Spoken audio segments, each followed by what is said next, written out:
One of our favorite things to talk about here is the upcoming Epic Universe and the Dark Universe land, which seems to be full of so much mystery and enchantment. We're now seeing footage leaked of the Burning Blades Tavern and the effect that's going to be going into the Dark Universe land, and it is spectacular. Let's talk about our thoughts along with our Council of Waltz panel here on That Park Place.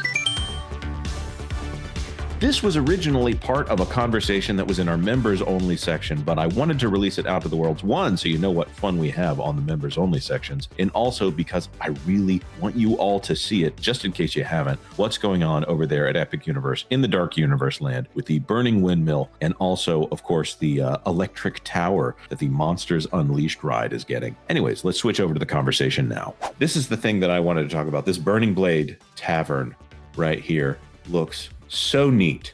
If you've ever been to Universal Studios Florida, if you go into Diagon Alley, everyone stops over and over again to look up at that dragon on top of Gringotts. It is a moment every single time it happens. Fire bursting in on this thing where, you know, no matter how many times it happens, people stop and look. And I see this right here. And this, I think, is going to be the same thing for Dark Universe. I will tell you, the first time that I walked into Gringotts, okay, so you look up at the dragon, and, you know, I had heard of Gringotts, and I'd heard all the word, but I didn't really know anything about it. You know, I had not walked in. And then I walked into the queue, like actually to get on the ride the first time. And I mean, see you, John. I was so blown away by just the queue before I even got onto the ride. The ride is amazing too. But I mean, when you see the queue of Gringotts and all the goblins and all that, it's like, I'm not even a Harry Potter fan. I'm not a fan of the movies at all. And I love the world of Harry Potter at Universal so much. Maybe because I'm not a fan, I don't know. But like, I'm a fan. I used to be a fan of Star Wars, and that fandom is kind of shattered. And so I go into Galaxy's Edge now, and I'm like, this just isn't as fun as everything Harry Potter at Universal. Is so cool. And this at the Monsters World, Disney can say Villains Land is coming all they want. I don't see how they're going to be able to keep up with this. Yep. I totally agree with you.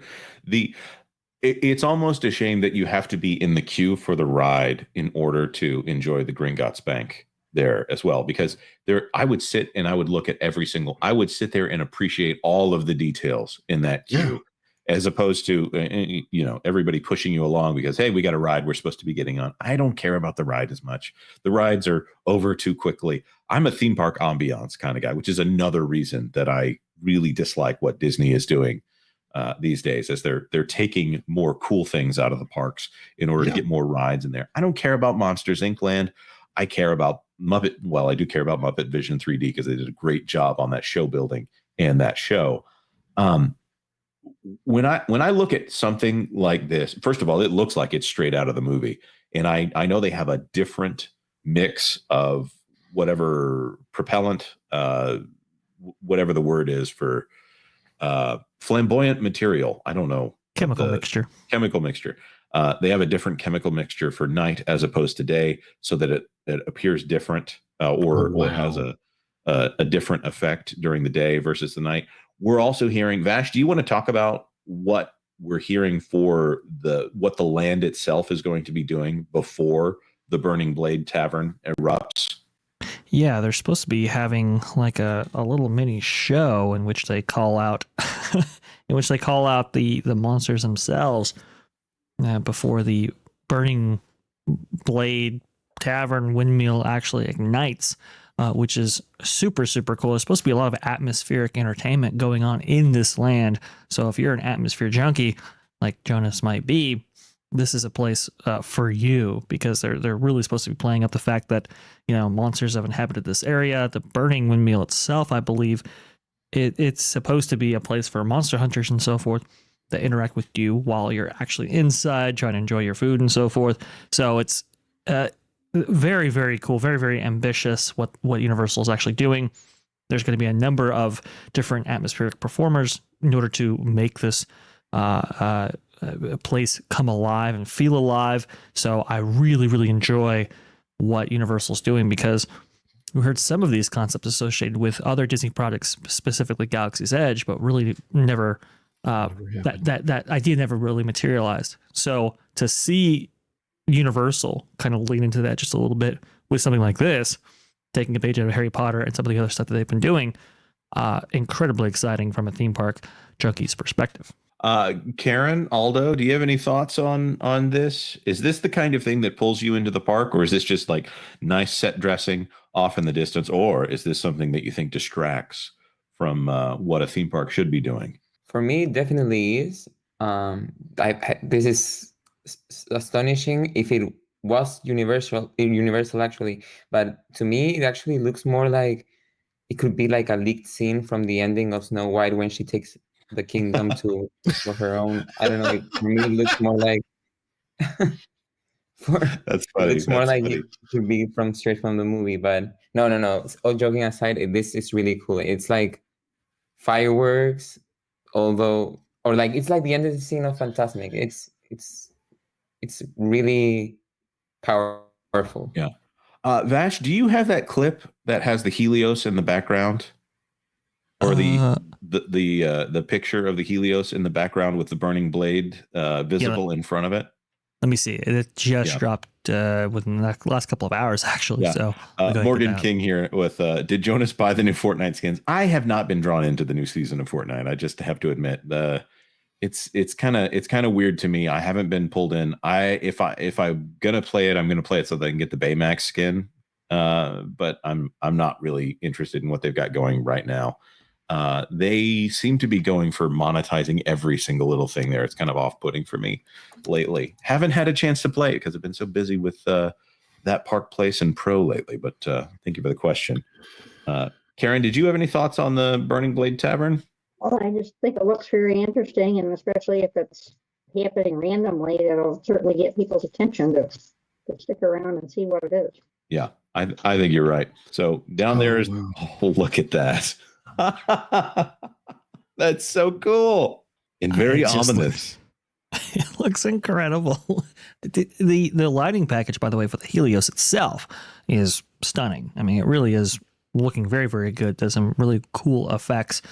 But to see the burning windmill with the coaster in the background, with the Helios Grand, and again, every single one of these lands is going to have an incredible lighting package attached to it. Even the entrance to Epic Universe will have an incredible lighting package and that kind of lead structure there. Just really, really cool stuff.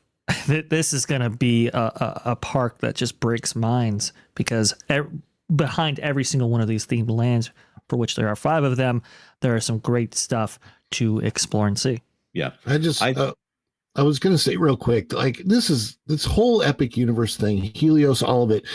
You think about what Universal has done when Disney sits there with a land the size of San Francisco, built 3 parks in basically like a decade in the 90s, opened them all up, did amazing things, got tons of resorts open, all of this stuff. And then they've just sat on that land and instead of building anything new, they have just destroyed the things that are there. They're destroying sight lines with their new buildings, like at the Polynesian.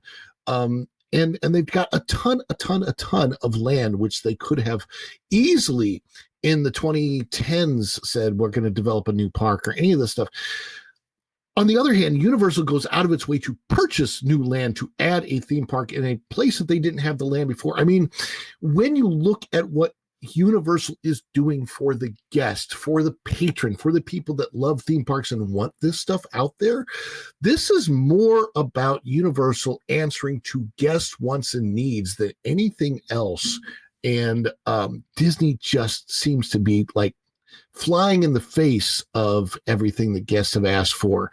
You think any single guest asked for paid fast passes? No, not a single one. And this is just like, when did Universal become Disney? That's I mean, really, that's the question. By the way, I want to welcome aboard. Hey, Dustin, glad you could join us today. What's going on, Jonas? And thank you for letting me know what was going on with your account so we can get you in here. When I look at all of this, I see Disney has put so much money. They have put billions of dollars into making Disney Plus work, and all of that money has come out of the parks. They have they've opened a vein on the parks in order to pay for Disney Plus. And now that thing, I mean, the only thing they've got right now is Skeleton Crew. And I got news for you guys. If you are expecting the WDW Pro channel to be covering Skeleton Crew on Christmas Eve, no, definitely not. There's also a Marvel series that's coming out next week. I don't think we'll be covering it. Those are There is? Yeah. What If season 3 will be coming out and doing it like they did last year, doing a daily release. It's an anemic streaming service, and the only thing that they have right now is the headline that they've got subscribers. They're lowering it down to like $2 a month. That thing is on life support. It is in critical condition, and Disney really needs it to appear profitable. They have killed. The reason that I'm pointing this out here is because they have essentially killed the parks for years in order to try to prop up Disney Plus, and they're left with nothing. They've killed their most profitable centers of the company in order to make it's a failed experiment. I'll say that, where they could have been paid by Netflix in order to put their movies on Netflix, and they're a brand development company. So it's I got think to be a rather Bob Iger ego thing because he came from television and he didn't come from the parks. That's so. Well, that's why the Robert A. Iger building has the View in it instead of something that actually contributes to society in a meaningful way. Hey, Dustin, do you have any thoughts on? Let's not focus too much on the Disney Plus disaster. That was me ranting for a moment. If you want to talk about it, we can. But you have any thoughts on the Burning Blade Tavern or this amazing electrical set piece they've got here on Monsters? I'm going to say Unleashed, right? It's Unleashed, not Unchained. Yeah, it's Unleashed. Unleashed. Yeah, it looks so good. Like, I can't wait to check it out, bro. Yeah, looks awesome to me. Tom F says, I can't wait to go see this in person. I'm with you, man. I'm looking forward to. I've got one of my kids who is scared to go in Dark Universe Land, but he's trying to muster up the courage to go into Dark Universe, and I'm like, I love that right now because there's nothing in there that's going to hurt him. He's just got to strike up his own. He's got to take courage and take heart in order to go in there. I love the thought of a little kid being scared to do something that's completely safe and trying to go in there. That's I relate to that as someone who used to be a kid. Big secret there. Joshua 19, Universal Epic Universe going to be a huge draw versus what Walt Disney World is doing. Yep, cannot agree with you more. Think about what's going to be going on at Walt Disney World while Epic Universe is open, especially if they go forward with their plans for Magic Kingdom. Yeah, bad idea. Yep. Thanks for watching That Park Plays News. For more information, consider checking out www.thatparkplace.com. And don't forget to subscribe, share, like, and send this out on your favorite social media accounts.